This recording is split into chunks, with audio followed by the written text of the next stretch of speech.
బాపట్లలో TDP MLA అభ్యర్థి వేగేసిన నరేంద్ర వర్మరాజు ప్రచారంలో స్పీడ్ పెంచారు. గత 4 పర్యాయాలు బాపట్ల నియోజకవర్గంలో విజయం సాధించకపోవడంతో ఈసారి ఎలాగైనా గెలవాలనే పట్టుదలతో ప్రచారంలో దూసుకుపోతున్నారు.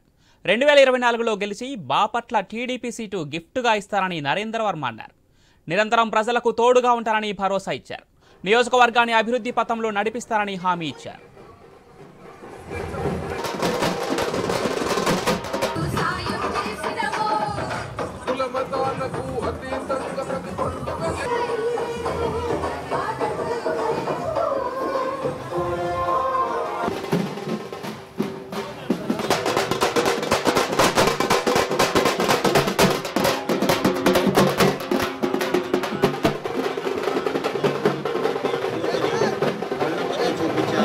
దూరం చేసుకుని ఒక సైకిల్ గుర్తు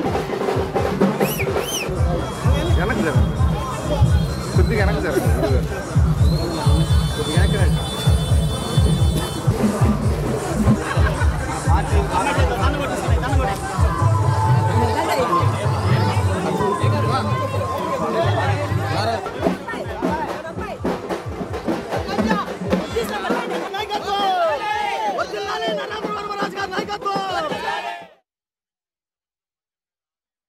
ఎన్నికల్లో తెలుగుదేశం పార్టీ కూటమి అభ్యర్థిగా సైకిల్ గుర్తు మీద పోటీ చేసి నరేంద్ర వర్మ అనే నేను ఎమ్మెల్యేగా పోటీ చేస్తూ ఉన్నా.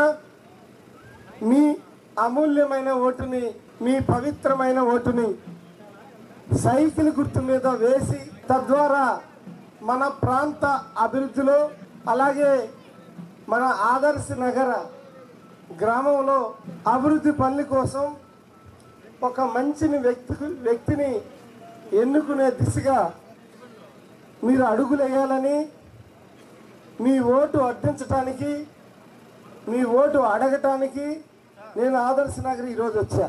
మీ అందరికీ ఒకటే తెలియజేస్తున్నా, మంచి కోసం, పేదవాడు బాగుండాలని, 10 మందికి చేయూతనివ్వాలని నేను రాజకీయాల్లో అడుగుపెట్టా. రాజకీయాలంటే అందరికీ ఎటువంటి అర్థాలు వస్తాయో నాకు తెలియదు, కానీ నేను మాత్రం రాజకీయాలంటే ప్రజాసేవ, రాజకీయాలంటే ప్రజలకి సేవ చేయటమే.